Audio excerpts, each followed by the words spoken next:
अपने जंगल में एक अनाथ कौवा रहा करता था। कौवे का नाम था कालू।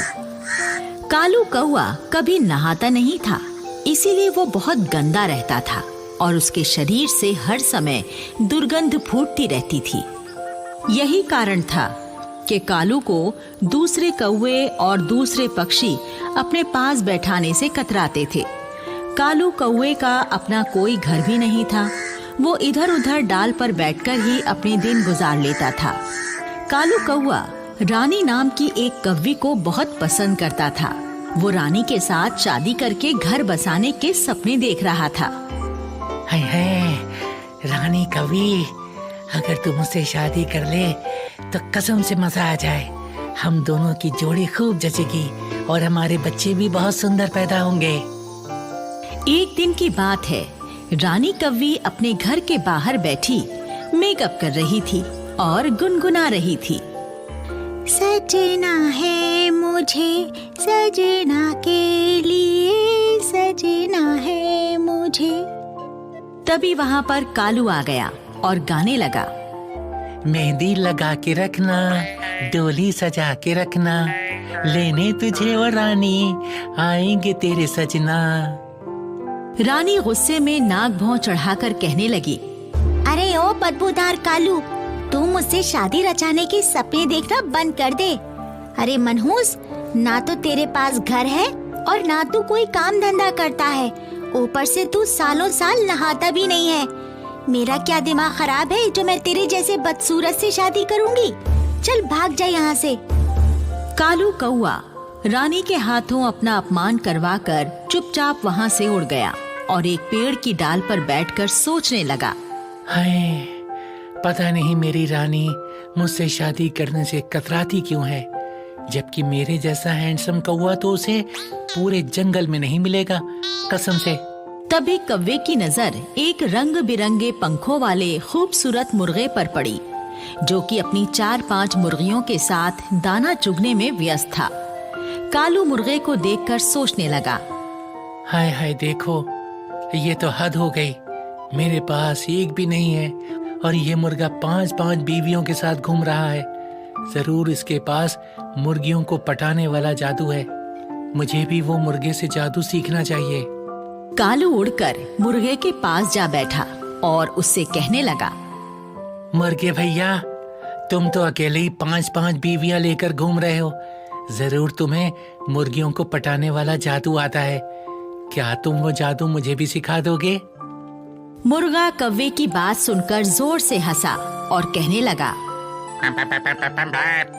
अरे बेवकूफ कौवे, ये मुर्गियाँ किसी जादू से नहीं, मेरे इन सुंदर रंग बिरंगे पंखों के कारण मुझसे इम्प्रेस हुई हैं, समझे? अच्छा जी, तुम्हारे कहने का मतलब है रंग बिरंगे पंख वाले पक्षी किसी को भी इम्प्रेस कर लेते हैं। हाँ, यही सच्चाई है।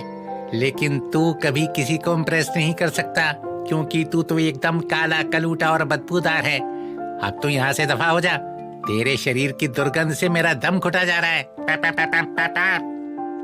कौवा उड़कर डाल पर बैठ गया और सोचने लगा। अब ये रहस्य मेरी समझ में आ गया कि रानी कौवी मुझे पसंद क्यों नहीं करती। ठीक है, मैं भी अपने पंखों को रंग बिरंगा बनाऊंगा और 4-5 कौवियों से शादी करूंगा। फिर एक दिन की बात है, कालू कौवा मोर के पास गया और उससे कहने लगा, अरे मोर दादा, आप अगर मुझे अपने 2-4 पंख दे दो तो मुझ गरीब का भला हो जाएगा। मुझे आपके पंखों की बहुत जरूरत है। ठीक है, मैं भी नाचता हूँ। जैसे ही नाचते समय मेरे पंख झड़ेंगे तुम उन पंखों को ले लेना। मोर ने नाचना शुरू कर दिया। उसके 3-4 पंख झड़ गए। कालू उन पंखों को लेकर वहाँ से चला गया। फिर एक दिन कालू कौवा रंगीन पंखों वाले तोते के पास गया और उससे कहने लगा, तोते भैया, क्या आप मेरी एक मदद करोगे? अबे मनहूस कौवे, तो कितना गंदा है। तेरे शरीर की बदबू से मेरा जी मचलाने लगा। चल जल्दी से भाग जा यहाँ से। अरे तोते भैया, मुझे जल्दी से अपने 2-4 पंख दे दो ना, मैं भी यहाँ से चला जाऊंगा। तोते ने जल्दी से अपने 2-4 पंख नोचकर कौवे को दे दिए और कौवा पंख लेकर वहां से उड़ गया। फिर इसी तरह कालू कौवा कबूतर के पास गया और पंख ले आया। फिर कालू नीलकंठ के पास गया और कुछ पंख वहां से ले आया। कठफोड़वा और हुदहुद से भी कालू कुछ पंख लेकर आ गया। अब कालू के पास कई तरह के रंग बिरंगे पंख जमा हो चुके थे।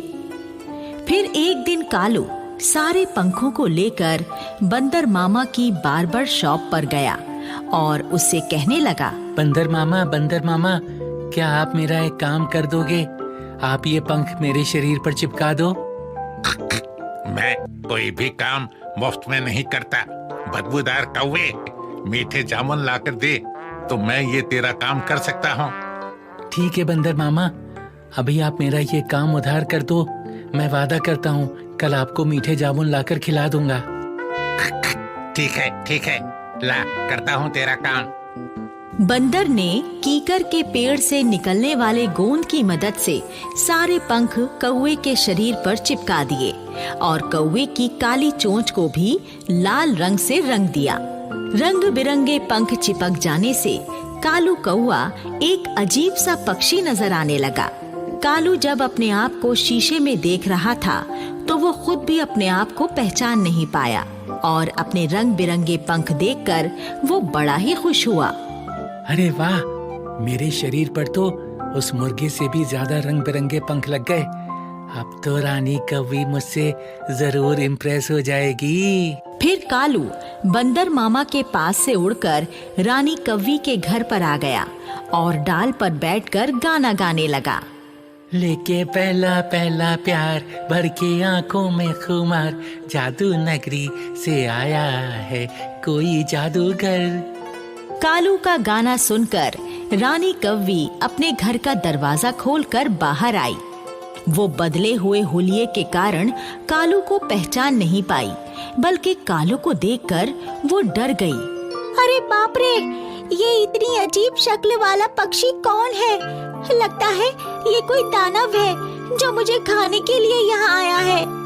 रानी ने अपनी मदद के लिए अपनी बिरादरी के दूसरे कौवों को बुलाने के लिए शोर मचा दिया। बचाओ, बचाओ, कोई मुझे इस भयानक पक्षी से बचाओ। रानी की पुकार सुनकर वहाँ पर बहुत सारे कौवे जमा हो गए और वो भी कालू को कोई खतरनाक पक्षी समझकर चोंच और पंजों से उस पर हमला करने लगे। कालू उन्हें बताने की कोशिश करने लगा।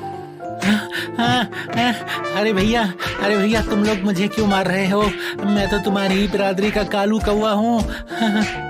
एक कौवा कालू की बात सुनकर कहने लगा, अबे झूठ क्यों बोलता है मक्कार? तू हमारे जैसा कौवा कहाँ है? तू तो कोई खूंखार परिंदा है।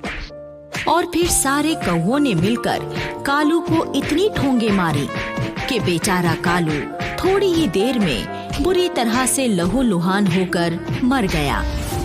सीख, इस कहानी से हमें यही सीख मिलती है कि हमें अपना मकसद पूरा करने के लिए ना तो अपनी पहचान बदलनी चाहिए और ना ही कोई फर्जीवाड़ा करना चाहिए, नहीं तो कालू कौवे के जैसा अंजाम हो जाता है।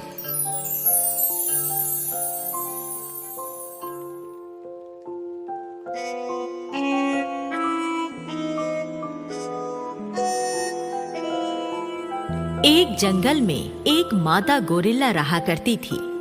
उसका एक बच्चा था जो कि बहुत भोला और शांत स्वभाव का था।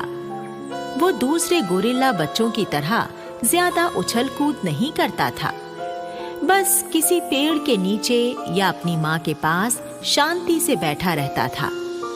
एक बार की बात है, माँ गोरिल्ला अपने बच्चे से कहती है, कोंग बेटा, क्या तूने कभी पका हुआ कटहल खाया है? नहीं माँ, मैंने कभी पका हुआ कटहल नहीं खाया। वो कैसा होता है? तुम मेरे साथ झील के किनारे चलो, वहाँ पर कटहल के पेड़ लगे हुए हैं। आज मैं तुम्हें मीठे मीठे कटहल खिलाऊंगी। ठीक है माँ, चलो। और फिर दोनों माँ बेटे झील की ओर चल पड़ते हैं।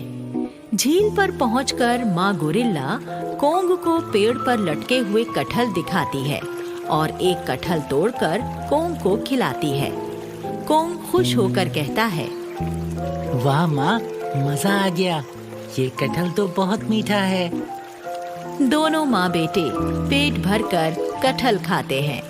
फिर झील पर जाकर उसका मीठा पानी पीते हैं और जैसे ही दोनों वापस घर जाने लगते हैं तभी वहाँ पर 2 चीते आ जाते हैं और माँ गोरिल्ला और कोंग को घेर लेते हैं। माँ गोरिल्ला तुरंत खतरा भांप लेती है और कोंग से कहती है, कोंग बेटा, जल्दी यहाँ से भागो और कटहल के पेड़ पर चढ़ जाओ। मैं अभी आती हूँ। माँ के निर्देश पर कोंग भाग कर जाता है और कटहल के पेड़ पर जाकर बैठ जाता है। उधर माँ गोरिल्ला भी चीतों से बचकर निकलने की कोशिश करती है, लेकिन चीते उसको अपना शिकार बना लेते हैं और उसे अपने मुंह में दबाकर वहां से चले जाते हैं। कोंग अपनी माँ का इतना दर्दीला अंत देखकर बुरी तरह सहम जाता है और डर से थर-थर कांपने लगता है। कोंग अब अनाथ हो चुका था। वो इस घने जंगल में बिल्कुल अकेला रह गया था। कोंग ने कटहल के पेड़ को ही अब अपना ठिकाना बना लिया था। उसको जब भूख लगती तो वो पेड़ों से फल तोड़कर खा लेता और झील का पानी पीकर फिर से कटहल के पेड़ पर जा बैठता। इसी तरह से कोंग की जिंदगी के दिन गुजर रहे थे। कोंग सीधा साधा तो पहले से ही था, लेकिन अब अकेला हो जाने के कारण वो बहुत ज्यादा दब्बू भी हो गया था। दूसरे गोरिल्ले और दूसरे जानवर सब कोंग का मजाक उड़ाते और सब उससे अपने काम करवाते। गधा कोंग से कहता, अरे ओ गोरिल्ले के बच्चे, चल इधर आ और मेरे सर में मालिश कर, नहीं तो दुलत्ती मारकर तेरा जबड़ा तोड़ दूंगा। और बेचारा कोंग गधे की धमकी से डरकर उसकी पीठ पर बैठ जाता और उसके सर की मालिश करता। ऐसे ही जब कोंग कहीं जाता तो पेड़ के नीचे आराम करता हुआ कोई भालू उससे कहता, अरे ओ कोंग, किधर जा रहा है? इधर आकर जरा मेरे पाँव तो दबा दे। भालू चाचा, मैं अपने खाने के लिए भोजन तलाश करने जा रहा हूँ। मैं वापस लौटकर आपके पाँव दबा दूंगा। अबे पहले मेरे पाँव दबा दे गोरिल्ले, भोजन तलाश करने बाद में जाना। और बेचारा कोंग चुपचाप बैठकर भालू के पाँव दबाने लगता। बंदर कोंग का खाना जबरदस्ती छीन लेते और कोंग को पीटकर भगा देते और वो बेचारा अपने दुर्भाग्य को कोसता हुआ अपने ठिकाने पर चला जाता। चीतों और भेड़ियों को तो देखकर ही कोंग की हालत बहुत खराब हो जाती थी। फिर एक दिन की बात है, सुबह का सुहाना समय था। एक रंग बिरंगे पंखों और लंबी गर्दन वाला सारस जैसा अत्यंत सुंदर पक्षी टहलता हुआ, दाना चुगता हुआ कटहल के उस पेड़ के नीचे आ जाता है जिस पर कोंग रहता था। और वो सुंदर पक्षी अपने पंख फैलाकर नाचते हुए सुरीली आवाज में गाना गाने लगता है। कोंग पेड़ की डाल पर बैठा हुआ उस सुंदर पक्षी को देखकर बहुत खुश होता है और सोचने लगता है, अरे इस रंग बिरंगे पंखों वाले सुंदर पक्षी को तो मैंने पहले कभी इस जंगल में नहीं देखा।